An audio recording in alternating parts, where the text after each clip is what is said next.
excited to have you here today. I'm going to keep riffing until folks are able to find their seats. But you are now in the long-term affordability homeownership roundtable. So thank you all for joining. I'll give people a couple minutes just to sit down, get their snacks, get prepared for a robust conversation around homeownership policies. We are really excited. Okay. All right. So I think I have you all until 10:45 this morning. I think the first part of this is going to be a presentation, and then we'll move into a discussion. So I'm really excited. You guys are already so engaged. We're going to have a great conversation about affordable homeownership coming up in just a minute. So I think it seems like we're in a good spot. I'll go ahead and get us started, and we can start with some introductions. So my name is Beth Neville, and I'm the Administrator of Community Investments with the city's Department of Metropolitan Development. So really responsible for a lot of the community development, homeownership, and homelessness initiatives carried out by DMD. And with that, I will turn it over to my two partners on the stage here as well for their introductions. Good morning. My name is Whitley. I'm with the Indianapolis Community Land Trust. I was a founding board member in 2024 and now have the privilege of serving as executive director. And I get to work closely with another one of my co-panelists. Hey everybody, my name is Alvin Sangsuwangul. I've been a part of the Kheprw Institute for about 15 years. Kheprw Institute was originally founded by Black elders and parents who created, since about the 80s and 90s, programs for their young people to have a safe and place for them to develop. And in the 2000s, 2003, we formalized the organization.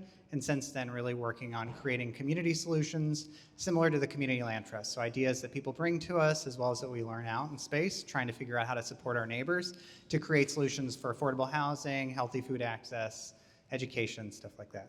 And I've been working on the Community Land Trust project since about I feel like it was 2019, 2020 or so, until we launched, I think formally in 2023, and then am now serving on the board. Well, thank you guys for joining our session today. This feels like a very formal setup, but it is really intended to be conversational. So I'm going to kind of level set at the beginning, talk through kind of traditional resale and recapture when thinking about pairing long-term affordability with city resources. But this is not the only way to partner with the CLT, and so I just want to kind of be very transparent and open about that. Part of today is also to network and make those connections. And so if this is something of interest to you, these folks are going to be here to answer those questions. And today's session is really about like, how do we pair CLT with city resources? So first and foremost, the two ways that the city is able to protect affordability in homeownership is through resale and recapture. Those are kind of the two big vocab words for today. If you can leave with those in your head, resale and recapture, that's a win for me. And I'll explain these concepts in the coming slides. So before diving into that, I do want to level set a bit. And so subsidized affordable homeownership, affordable housing projects that DMD invests in, come with a required affordability period on the unit. And this generally varies between 5 to 15 years, depending on the project, depending on the funding source. And there are certain rules and requirements to ensure that the household is income qualified and the unit is affordable to that income qualified household. But in order to protect our investment in those units and to really enforce that affordability period, HUD basically gives us two tools or two options in homeownership projects, those being recapture and resale. We cannot do both on one property, it's one or the other. And so this slide provides a really high level overview, and you'll get these slides after the fact too. But recapture, you can kind of see in the blue on the left side, resale is on in red or white, I guess, on the right side. So let's say that there was a house built with home subsidy, and it included $50,000 of direct buyer subsidy to make that house affordable to that household. So that house was sold to an 80% AMI buyer. Let's say 10 years later, it's still in the affordability period, that household has to move, they got a new job in a new state, and they need to move. And so they want to sell their home while it's still in that affordability period. So under recapture, the house value appreciates with the market.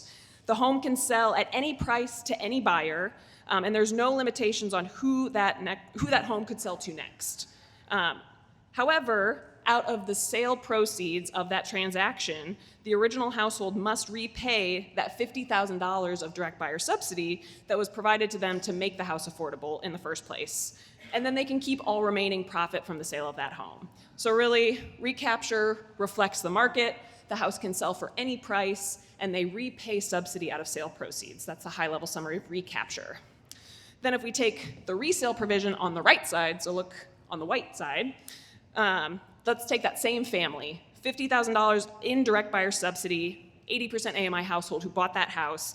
Same situation, they want to sell their house 10 years later while it's still in that affordability period. Under resale, the sales price must be determined by a resale formula, and it has to be sold to another income qualified household. The house cannot sell for a market price, and the new household must go through an income qualification process to be eligible to buy it. The original household, the one at the very top, they can walk away with a fair return as determined by the resale formula. And it's likely that that household would walk away with less kind of as profit, but the house is affordable to an additional household. So there's kind of pros and cons to both of these tools that we have, which we'll walk through next. So, and a little bit of like the mechanisms of how these tools function. Recapture is enforced through a mortgage that's recorded on the property. The original household repays that mortgage, again, out of the net sale proceeds, and the subsidy comes back to the city that can then be used to reinvest in a new affordable housing unit. So it has some benefits when it comes to neighborhood revitalization and building comparables within a neighborhood. So it can help lift property values in historically disinvested areas. That's kind of in the pros list. The benefit of this structure, too, is that it can parallel traditional homeownership and wealth accumulation potential. We know that homeownership has been the largest source of intergenerational wealth accumulation for middle-class Americans, at least, and this structure is most similar to that traditional homeownership model. It also does not require any future subsidy for that particular unit. That unit just becomes market rate. The downside of this structure is that it really only benefits that first household for affordable housing. It is not an affordable unit after that sale. Another critique of this structure is that it could be seen as potentially less impactful when it comes from public investment in affordable housing. Again, only one household is really benefiting from this structure, as opposed to resale, which could create affordable housing for an additional household. Okay, same thing on the other side for resale. This is enforced through covenants recorded on the property. It requires that the home be sold to another income qualified household and that the sale price is determined by a resale formula. It is not based on the market. So, some of the pros and cons on this. It does ensure that the next homeowner, if they're selling within that affordability period, is low or moderate income. And it can create more long-term affordability in a neighborhood. And it can impact multiple households instead of just one household. On the other side, the cons of this, it can limit that wealth accumulation for home buyers. Resale homes can be more challenging to sell, and that's particularly important when it comes to the home rules. And so for those nerds who know a lot about home, you have to sell it within 12 months, otherwise it converts to rental. So that can be a challenge for some of our partners trying to carry out this program too. It does require extensive education for buyers, lenders, realtors, and other stakeholders because it is so different from traditional homeownership. And then finally, because the sales price is determined by a formula and not the market, it really doesn't really help build comparables in the same way for a formerly disinvested neighborhood compared to recapture. So, at this point in time, DMD is really deferring to our community-based partners to identify what the right tool is for any given neighborhood.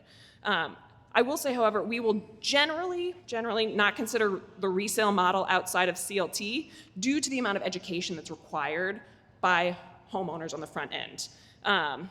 And another quick note, again, for some of the folks who are practitioners in the room, DMD is generally, at this point in time, funneling CLT units towards CDBG. The Community Development Block Grant is a lot more flexible, and we still have some regulatory hurdles that we need to work through with HUD on the home side of things. Home has fewer flexibilities, and we believe at this point in time it would kind of require a covenant and ground lease kind of structure to be able to enforce it. And so we're still kind of working through that with our local HUD office and the CLT to kind of look like, what will this look like for home in the future. So just know at this point in time, if this is something of interest, we're generally going to funnel it to CDBG. And so what that also means is that if you're interested in doing this kind of CLT work, there could be some quirks with becoming a community-based development organization, a CBDO, for practitioners in the room. In order to build new construction housing with CDBG, you have to be a CBDO, a community-based development organization. However, this is all a work in progress. There was a new federal law that just passed last week, and that could actually ease that requirement. So this is all happening in real time, and we're working through a lot of the regulations with you all too. So I think one of the other big things, when possible, we would ask that the determination on if you as an organization carrying out this development work, we want to be able to know, are you planning to do resale or recapture on the front end of a project? As part of our applications, we have to underwrite the projects, make sure that the level of subsidy we're investing in the project is appropriate, and the sale price is an important feature of trying to determine how much subsidy is going to be needed for that project. So we know that opportunities come up, and we got to be nimble and flexible to help address this affordable housing crisis, but when possible, please plan to make this determination on the front end before applying. Another note, just in full transparency too, our city documentation for completions, closeouts, claims, some of this may not be totally updated with a lot of the CLT requirements, and so if you note or notice things that maybe don't apply to resale, please point that out to our staff so we can make those appropriate updates. Okay, so I know we're really in the weeds on some resources here, so thank you guys for sticking with me. I just got a few more slides. So at this point, keep in mind, recapture for DMD when investing in affordable homeownership, recapture is the default. But DMD is generally neutral on which tool to use, and that's really where we're going to rely on those expertise, the expertise of our community-based partners, the folks in this room, to make the case as to what tool makes the most sense for your neighborhood. And so in applications for funding, DMD would want to see evidence of community support, maybe a neighborhood plan identifying this type of structure, or maybe like why a rationale, some sort of rationale. Maybe this is a really rare opportunity in a very expensive market to be able to build affordable housing for generations to come. So I think just keep that in mind if you're applying for funding. The default's going to be recapture. We are open to resale, and we just want to understand why this tool makes sense in this particular market. And then also, if you're going to partner with the CLT, a partnership letter knowing that they've also been engaged in that process. Okay, so that was really technical and in the weeds on a lot of grant stuff, but I wanted to level set to kind of walk through, here's the city's toolkit for protecting affordable homeownership, resale and recapture. And this is, the CLT is one tool in our city's toolbox, and we wanted to be able to have now the CLT give their presentation, but then really open it up for conversation. For those folks in the room who have been in this work for years and years, we want to hear from you guys, like, what have we not considered? What's working, what's not? How should we make these policy determinations so that we can have the best tools we possibly can for our community? So with that, I will turn it over to Katie. Thank you so much, Beth.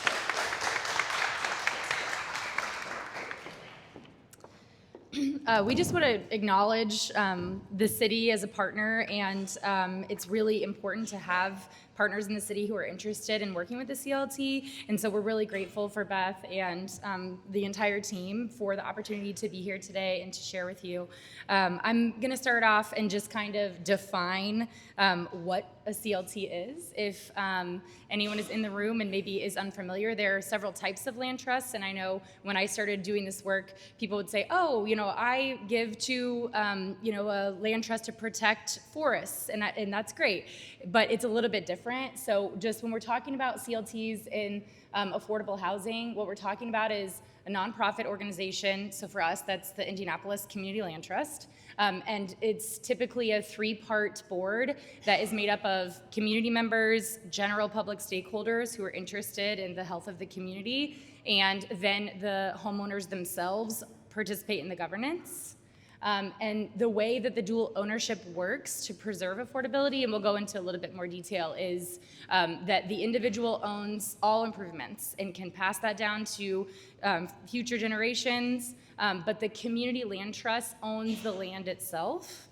And the mechanism for that is a ground lease that keeps those two things together. So it establishes what the homeowner can do, and a lot of the resale provisions that Beth mentioned, the way that the land trust works and does the resale is through that ground lease.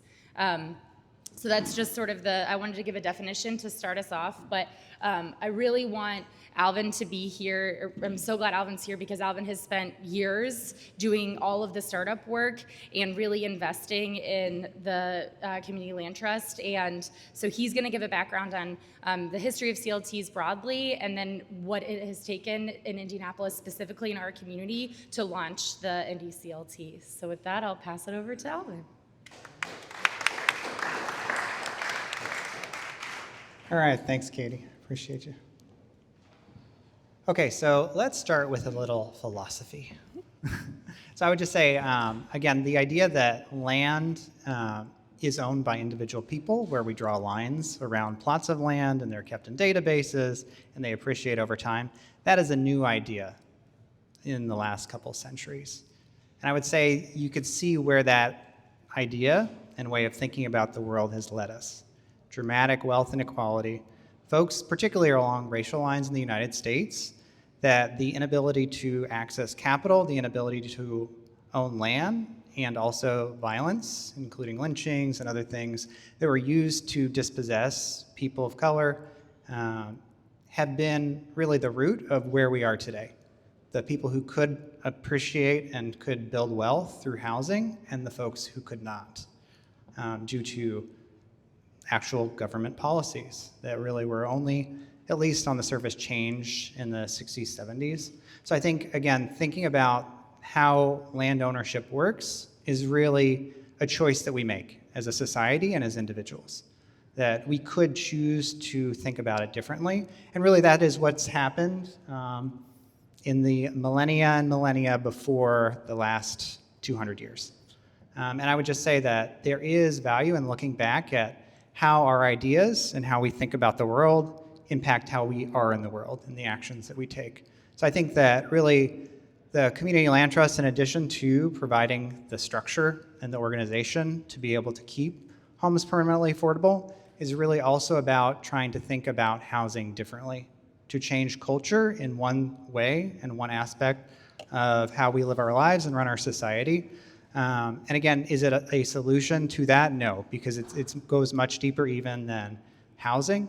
It's more about how we relate to each other and how we run our society and what we value. So the origin, again, was influenced by global movements and just this idea that land is held in commons. So they were often, wherever you go around the world, there were communities where there's not every plot was owned by individual people. The actual Community Land Trust idea was first started by New Communities, Inc. in Albany, Georgia. At one point, they held about 7,000 acres, and it really came and was inspired by Charles and Shirley Sherrod and their work with the civil rights movement. So they were working in the South, trying to get people to register to vote and stand up to vote. But many people were sharecroppers, and when they did stand up for their rights, they lost their housing, their land, their livelihoods. So they said, we have to do something to provide for ourselves self-reliance, self-determination, for a place for people to go if they lose their land. So that was really what inspired New Communities, Inc. in 1969. And since then, this same idea has been expanded to about 300 community land trusts around the country, all of them very different, coming from different communities, different philosophies, different sizes, some of them citywide, some of them neighborhood-specific, some of them statewide. And in Indiana specifically, there's one in Lafayette, the city has been a part of starting, South Bend, Indianapolis, Bloomington, Evansville, and also Hamilton County. So really, and this is just in the last, I would say, like 3 to 5 years, these have been getting started up. So in Indianapolis, the Indianapolis Community Land Trust, again, was launched by Kheprw Institute and the Indy Homes for All Coalition. Again, I'm going to show a little video that shares a little of the kind of like the philosophy and how we think about community wealth building. Only 4 minutes. Oh, not this one. This one's for later.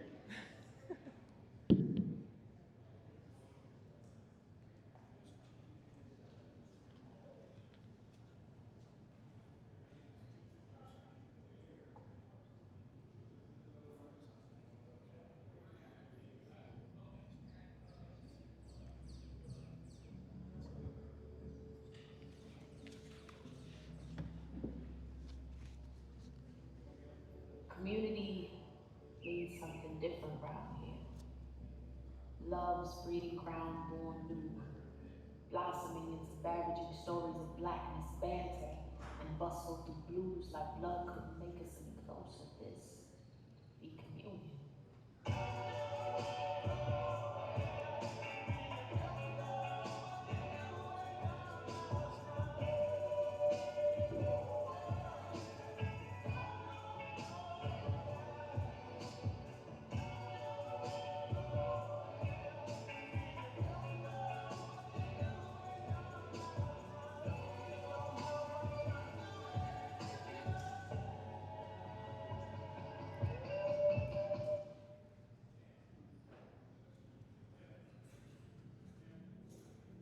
Growing a community is like growing food.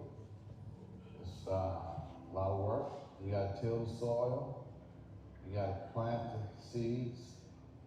You gotta have right weather conditions. So community is just like that. You start with what you have where you are. Kheprw is a nonprofit grassroots organization that was created roughly about 20 years ago.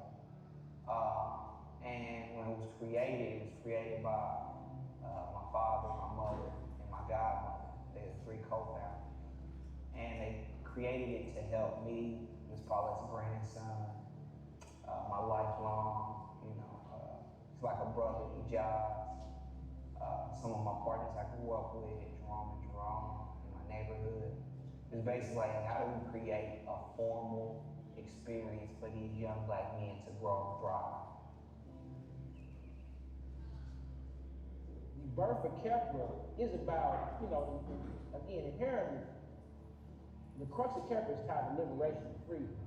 Freedom to me is having a goal or goals, aspirations, dreams, visions, and missions, and being able to have the opportunity to fulfill those goals, aspirations, visions, and missions.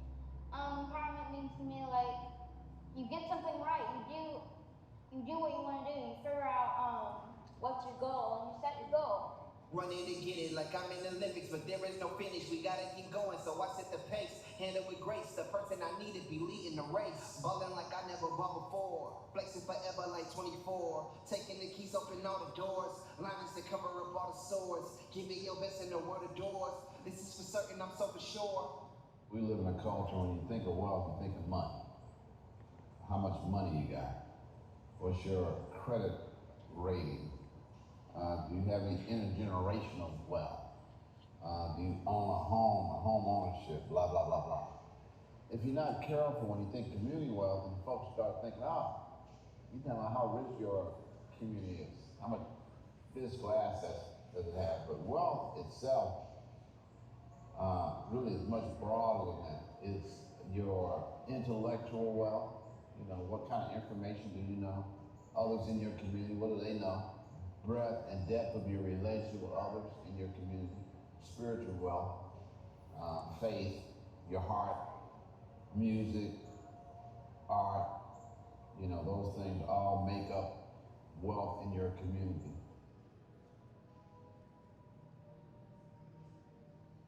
Okay, and we're going to cut it there. If you want to check out the whole video, it's about 10 minutes, produced by Keenan Rhodes, who grew up in Kheprw Institute since he was born and is now a filmmaker in Los Angeles and helped us produce this. And if you want to, it's kheprw.org. It's on our homepage, kheprw.org.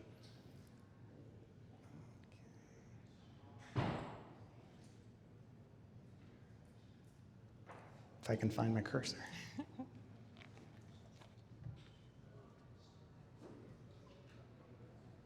Oh. Super speed.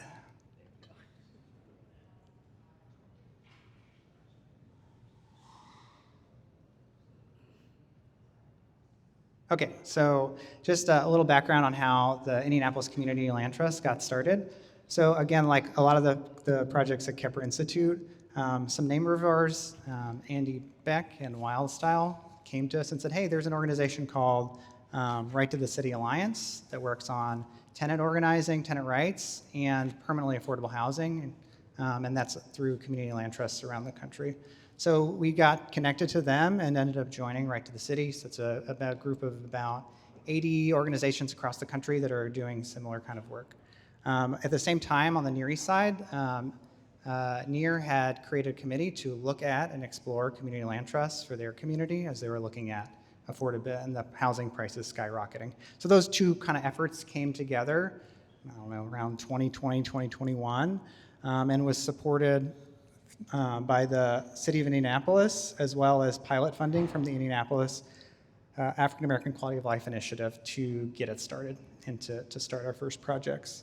And the Indianapolis Community Land Trust, the mission is to equip Black, brown, and low-income residents to use land and housing to build community wealth, self-reliance, and self-determination.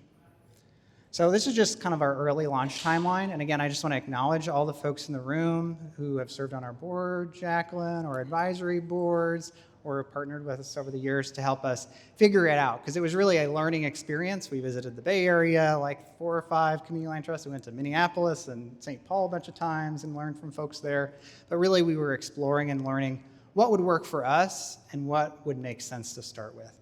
And that really led us to the pilot program, where we did what we call the Homebuyer Choice Program, which we modeled off of the Houston Community Land Trust, as well as the Minneapolis, or the City of Lakes Community Land Trust in Minneapolis.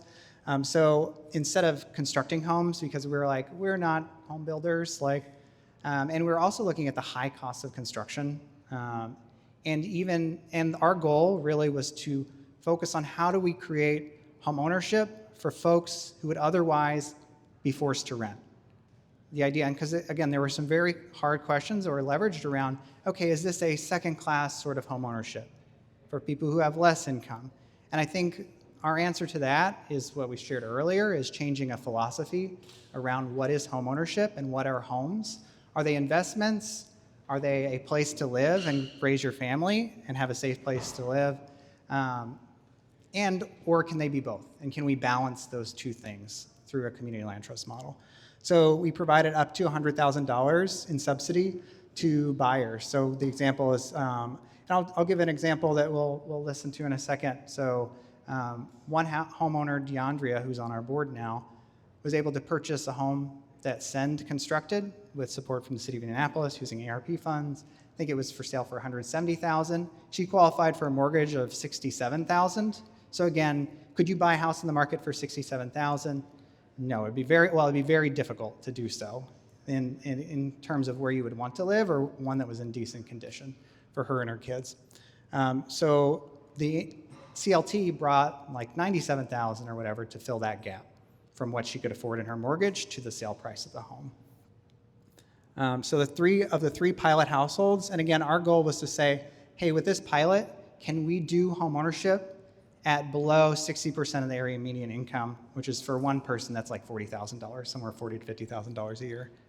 On average, all 3 of our first home buyers were 46% of the area median income, and they became homeowners with an average mortgage amount of $84,295, buying a home on the market. So they could look anywhere on the market. So again, DeAndrea found the house that Send was buying, but the other 2 bought a house in the market. So just any house that was for sale in a neighborhood of their choice, we helped to fill that gap so that they could purchase it. And in exchange, again, they keep it permanently affordable so that the future house can benefit from it. And all 3 households were headed by Black women with children. And again, if you want to learn more about similar programs, HoustonCLT.org. Okay, we're going to watch a 2-minute video of DeAndrea and meet DeAndrea a little bit.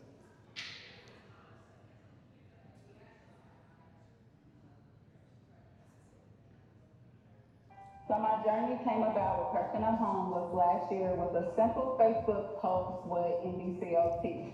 I didn't believe nothing about it at first, but I went on ahead and I applied for it, and I was awarded $100,000 to purchase my home.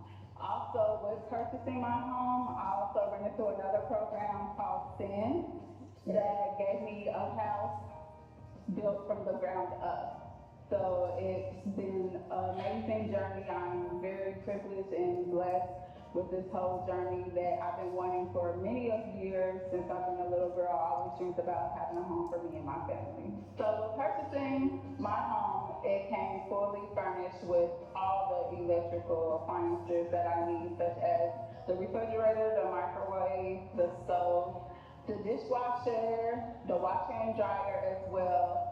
Having my family here and friends and loved ones is nothing but amazing to me. I've always celebrated my accomplishments with my family, and just to have them here with one that I wanted for so long just puts the cherry on icing, which is on a big, beautiful cake.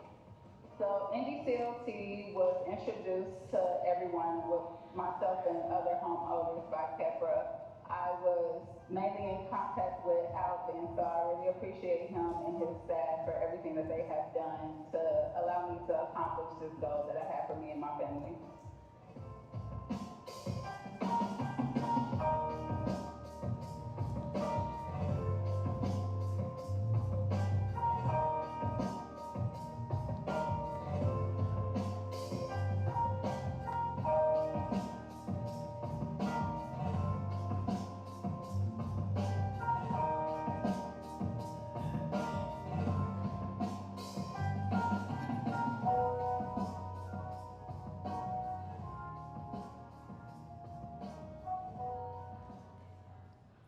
Okay, let's give it up for DeAndrea. Yeah, she couldn't be here today.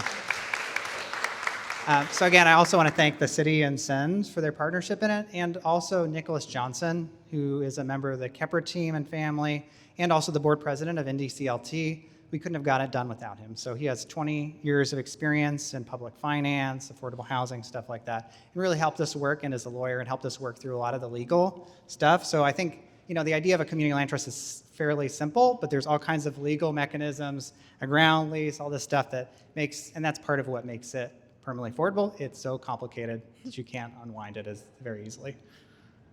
Okay, let's see if I can start a slide from just this.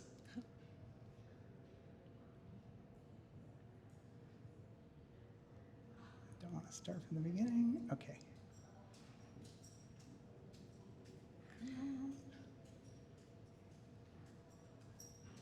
I'm not an expert PowerPointer. Here it is. Okay. So another thing that came out of the pilot, which was really exciting for us, was two members of the Indianapolis Community Land Trust, Julia and Victor Lola, were Indy CLT's first discount sale. So the idea of how do we leverage equity that's not just the kind of the same pot of funding. So that funding is really important, but it doesn't grow the funding. Again, it's limited, and with costs rising for construction, where are the opportunities where we can get other equity? So in this case, Julie and Victor Lola, they were constructing a new house. They had bought this house about 8 years ago for about $200,000 near Irvington, and they wanted to make it cost neutral, to sell it to the Indianapolis Community Land Trust for what they owed on it. So they sold it to us for $200,000 in December 2024. Again, and then we got it appraised. It appraised for $340,000. So they essentially donated $140,000 of equity, which they also realized as a tax benefit. So for individual households or companies can realize that, and the Community Land Trust helps to facilitate such a transaction. And with that, I'm going to pass it to Katie and stop talking. Thank you, Alvin. Yeah.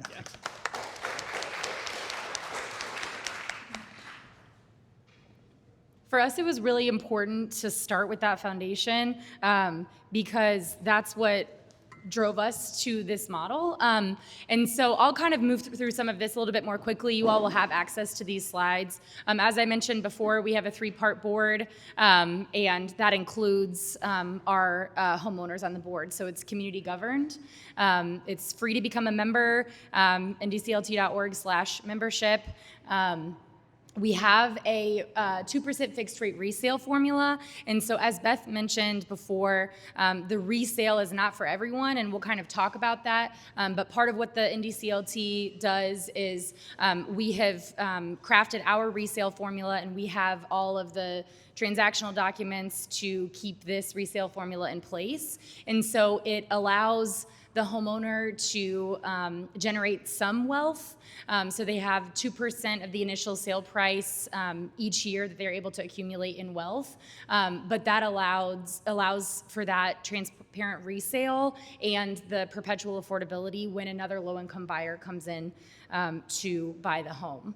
And so as we've mentioned in the beginning, there were questions, and people still have questions when we're discussing the model, like, is this a second class of home ownership? And our response to that is that these are typically people who would not have access to home ownership in the first place. And so it is a different model that allows some wealth building, but also guarantees that long-term affordability. And then a lot of folks in other areas, we haven't had anyone move on from a CLT home yet, but a lot of folks will use this as a starter home and then have that, a modest amount of wealth accumulation to use as a down payment on the market. Again, similar to what Beth discussed with resale, there are benefits to resale, and for us, there are also community benefits. And so it's really important for us that the homeowner has safe and stable housing, that they have predictability in their wealth building, and that they have the support ongoing throughout homeownership from dedicated CLT staff. And then more broadly, we have the community benefit of providing a pathway to homeownership for folks who are otherwise cut out of the market. And then that can also serve as a tool to combat gentrification and displacement in neighborhoods.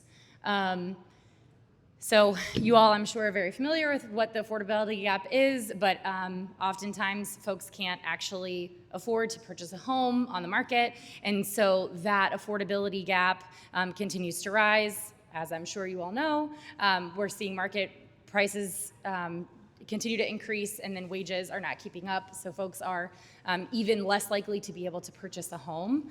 And so this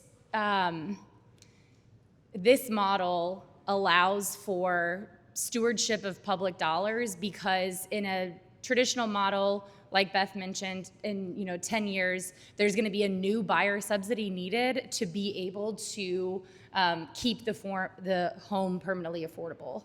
And in the CLT model, we're able to keep the home permanently affordable through our ground lease. And so though the current homeowner does not have the same accumulation of wealth, whenever we resale, or whenever the homeowner resells the home, there is not a large need for an additional subsidy at that point. And so what the CLT is able to do is to steward public dollars so that when it's time for resale, there's not a large additional resource needed to close that affordability gap because of our resale model and the ground lease restrictions. And again, you'll have all of this, and we can talk more about it in the question and answer, but this really gives a breakdown of how we're able to guarantee the perpetual affordability in a path that looks a little bit different than a traditional model, because we have the lower price initially, so there is a lower price at resale, and then we're able to guarantee that again and again.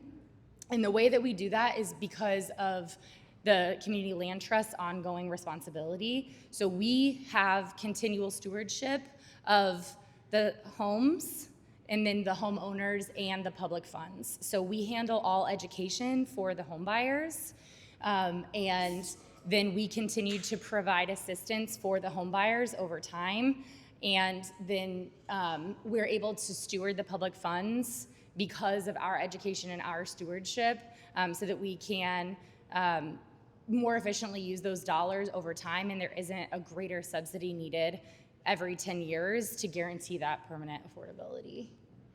The CLT, because we handle so much of the stewardship and the education, our target is to target residents who are under 60% of the area median income.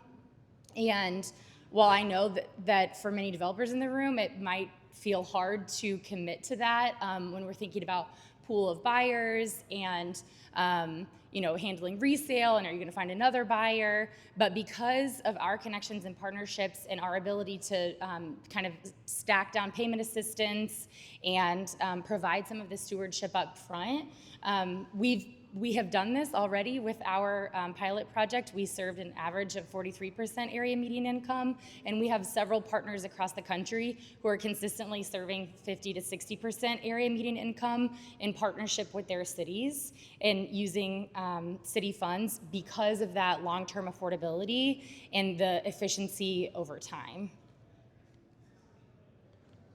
And so, when we're thinking about partnerships, we would love to partner, and we're really excited for the opportunity to share today. There are many ways. We have several different pathways to partnering with the CLT. Obviously, the discount sale. We have other grants that we just provide for a down payment assistance on the private market.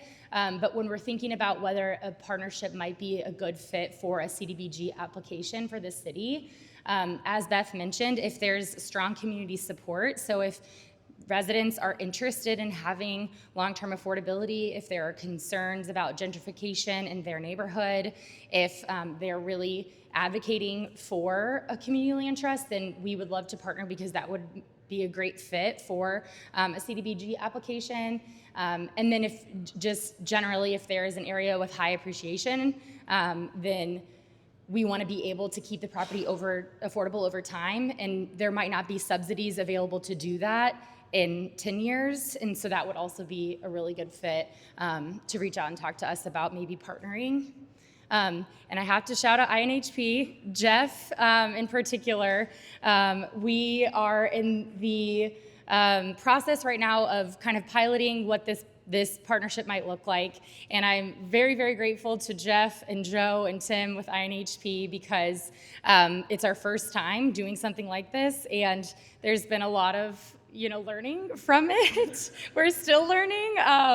So I'm really, really grateful for the opportunity because I think we've all learned kind of from this that it really is helpful to identify on the front end, as Beth mentioned, so that makes it easier for everyone involved. But it's also just really great to have community partners who are willing to say like, okay, well, let's try this or let's figure this out because it is new for our area. And so we're really grateful for the opportunity. And right now we have both sides of the duplex that are developed with INHP that will be a part of the land trust ideally in the next month.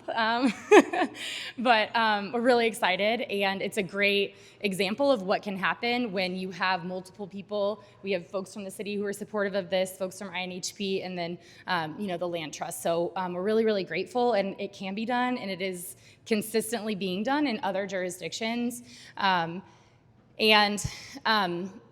So when we're talking about whether or not to partner and kind of what is, who handles what, we've kind of been figuring that out right now with INHP, but we have members, so we're a membership organization, and we advocate for our members. So we have over 1,000 members, and our target area median income was informed by our resident members. So they are lower income residents. They are below 60% area median income overwhelmingly, and they are interested in home ownership. And so when we are looking to partner, we're thinking about how can we advocate for our members and also make this a win-win for other partner organizations.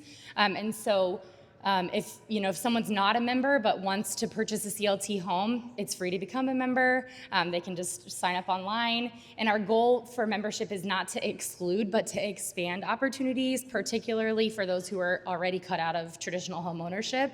And so our goal really is to be a resource for households who are at or below 60% AMI and see how we can assist with that education on the front end, provide additional down payment assistance where possible, and help with resource stacking and connections with other partners to really support lower income homeowners. And then of course we handle all the long-term affordability aspects and the stewardship over time. But we have a lot of interest in homeownership, and we have folks who are ready to move forward, and we are happy to help handle that. And typically, when we've spoken with partners in other areas, what this would look like moving forward is if someone reaches out and is interested in partnering with the CLT and we feel like it's a good fit for the project and for the neighborhood, then we can handle all of the buyer education, selection, and income verification, and just take that off of the plate of developers, because that's sort of what our role is, and then that helps us figure out how we can stack additional down payment assistance and resources for the particular buyer, and then we handle that long-term affordability and stewardship. So resale after we're involved in the initial transaction. The resale is no longer, something that you would have to be concerned about in 10 years, because we are handling all of that and handle all the transactional side of things. And as Alvin mentioned, it's been, many years and a lot of details to be worked out and a lot of infrastructure that's been built. And so we have that capacity. And so in our partnership, we're really hoping to be able to add that capacity moving forward with other projects. So yeah, we'll open it up for questions and we'll talk a little bit more, but just to reiterate, I'm really grateful to the city, grateful to INHP for kind of working through this initial project with us, and we really hope to have conversations with folks who are interested in potentially partnering, and what we're able to provide is that education and that stewardship long-term in exchange for really hoping or trying to help and target homeowners who are potentially locked out of other opportunities, and really expand access for Black, Brown, and low-income residents in Indianapolis. Thank you, Katie.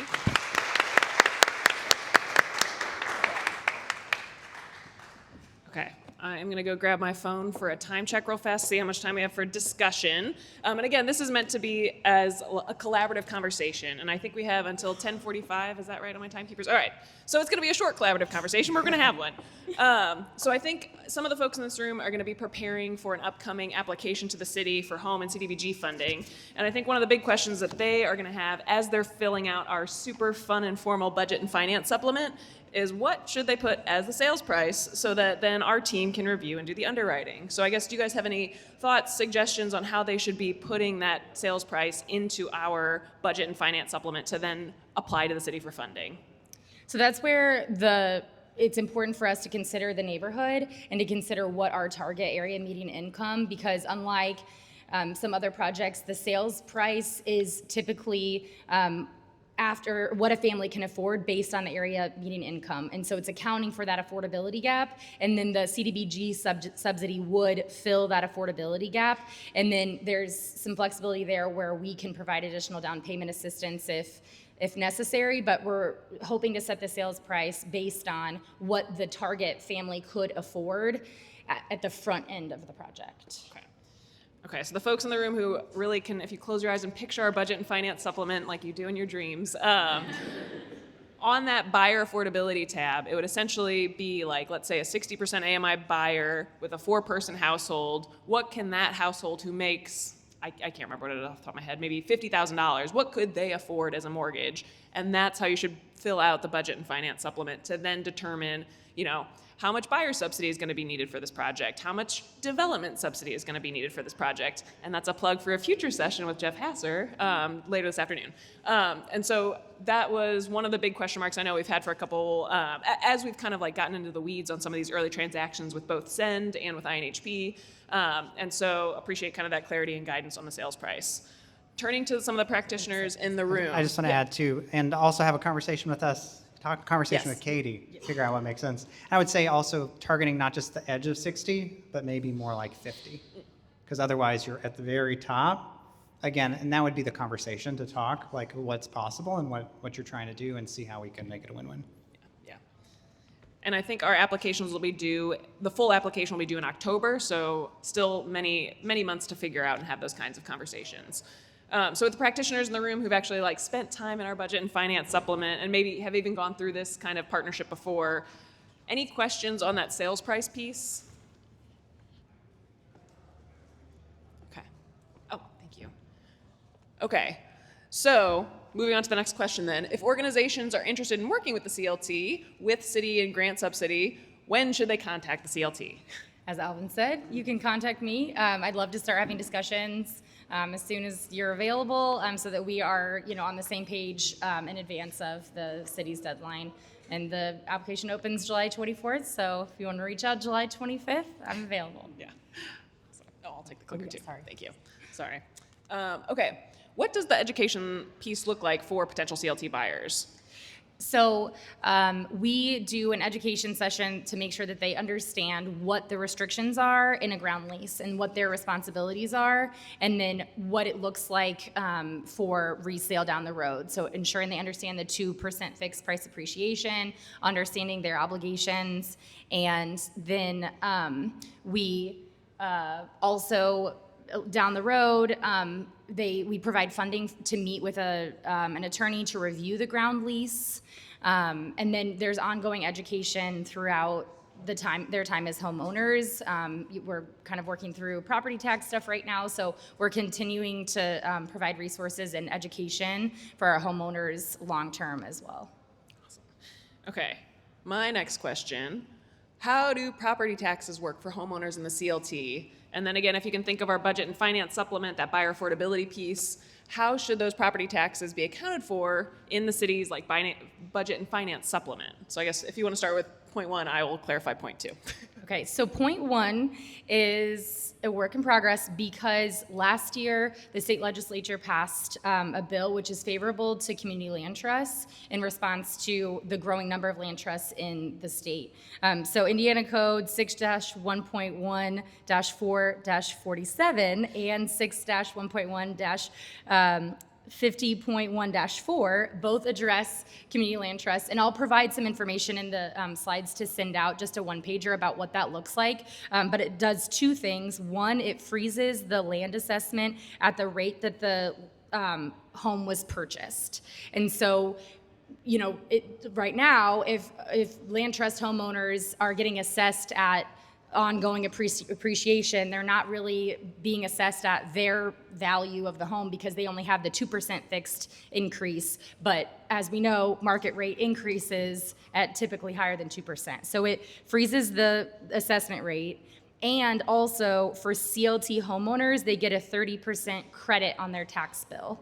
And so this will be something that we continue to work through because they did not just say that they could qualify for the homestead exemption. So it's a little bit different, but they get the 30% tax credit and they get the frozen value of the assessment, or the frozen assessment value over time. Okay. So this is going to be a little bit of a work in progress in terms of city documentation. So when we have affordable homeownership opportunities, before our partners are allowed to sell those properties, they have to submit documentation to our team at least 5 business days in advance to confirm that the mortgage is going to be affordable and that the household is income qualified. And so as part of that documentation, there's an affordability analysis. And so the property taxes will need to be reflected in that affordability analysis. And I think we will have ongoing conversations if you're participating in the CLT on how to document the property taxes to make sure that it'll be affordable. So I think that's one of those pieces that DMD is learning in real time with you guys as we're getting into this. So I think Jeff will be having some conversations very soon with that house on Delaware. Okay. My last kind of pre-created question is really a DMD question. So in competitive application processes, how will DMD evaluate CLT partnership versus traditional affordable homeownership opportunities? And I think this is one that, we really do take these applications on a case-by-case basis where we understand that there's going to be different development subsidy needs, different buyer subsidy needs for the wide variety of markets that we have in our community. We serve urban neighborhoods, we serve suburban, we even have rural communities that we're all serving and all have different needs. And at the same time, we also are funding the full range of affordable housing. Everybody from people exiting homelessness all the way up to that 80% homeowner. And those require different levels of subsidy. So in a lot of ways, when we're reviewing your guys' applications, it is not an apples to apples. And those permanent supportive housing units for people exiting homelessness, those are some of the most expensive in our portfolio, but also have really meaningful community impacts and upstream economic benefits when thinking about public investment.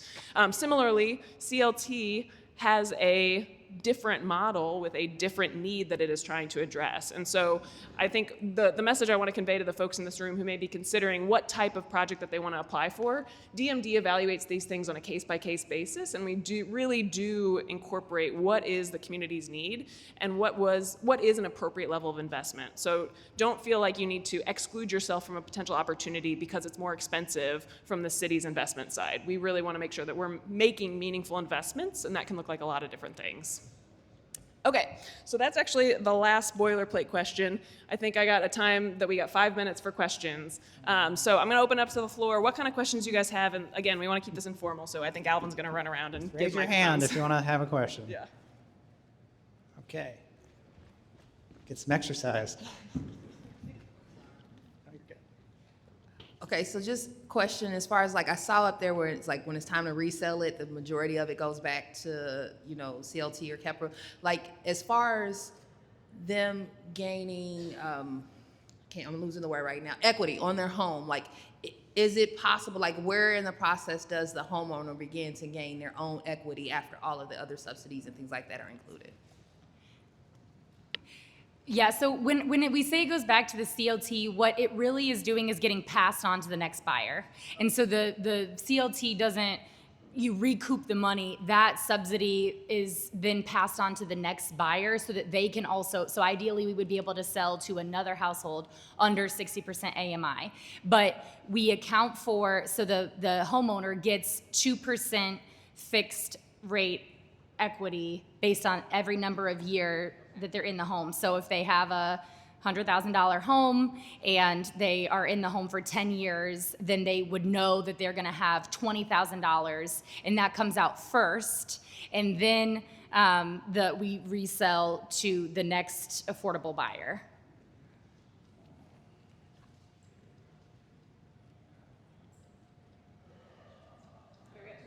Okay, thank you. Three. Okay. All right, let's go here. So thank you all, first off, for the work you guys have done with this. It's pretty visionary and exciting to see. I mean, outside of like the finer details, I wonder, like scalability-wise, where do you see this being 5 or 10 years from now? Like, do you have a sense of what this is going to look like? That's a great question. I mean, I think the perpetual stewardship of the initial investment allows for scalability. So when we look at Houston, they have over 120 homes citywide. And the city of Minneapolis is constantly expanding their community land trust as well. And so we want to be good stewards of our community, and we're not trying to, do 100 units this year and add to our portfolio necessarily, but I think that it provides an opportunity for scalability because we're able to continually reinvest back into additional homes because we are keeping that property affordable long term. I don't know if you would add to that, Alvin. I would just add, that's up to y'all. If you want to work with us, it will scale. Okay, we'll do here and here. The examples you showed were all single-family home projects. I'm wondering if CLT can scale to properties with multiple units.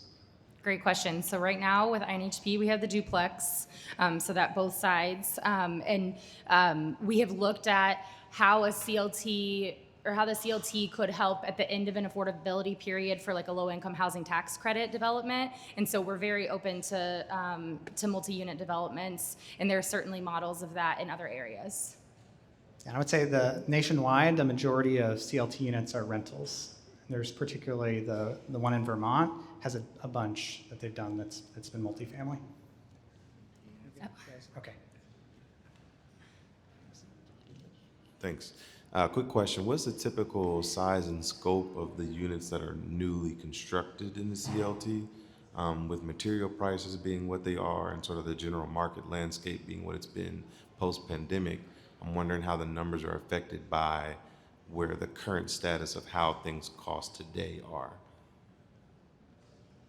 Great question. I was like, Jeff, we've only done one new construction partnership so far, and it's in partnership with INHP.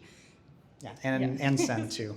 Oh, yes. Yeah. And I can speak Yeah, okay. Too, yeah. So in the 2 examples that we've done so far, DMD is essentially subsidizing the development side, so the bricks and sticks construction, and then also somewhat of that buyer side. There's been other buyer subsidies that are going into it, and so I think to your question, with targeting the 60% AMI, it does require more buyer subsidy, and so that is, in full transparency, that is just the reality, is like, you know, we fund the development, and then a lot of partners are able to bring on additional resources to be able to make it affordable to that 60% AMI level.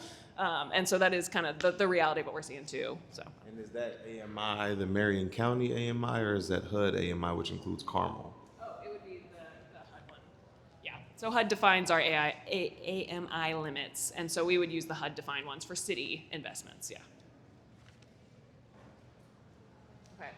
I'm You're at getting time. a sign that we're at time, and I Okay. see some people milling around. So thank you all for. Yeah, thank you. And I just want to just say thank you and shout out to the city and to Katie in particular for taking such leadership on the project. Again, like, this only grows if not just one organization or one person is doing it. So we again welcome you to come talk to, particularly Katie's going to be here all day, so come talk to Katie.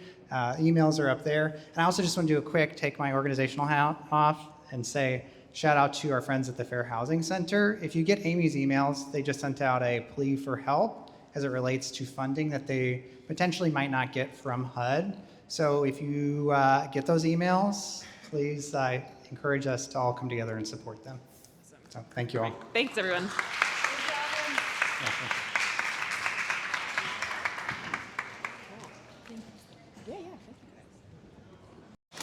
Uh-oh, it's okay.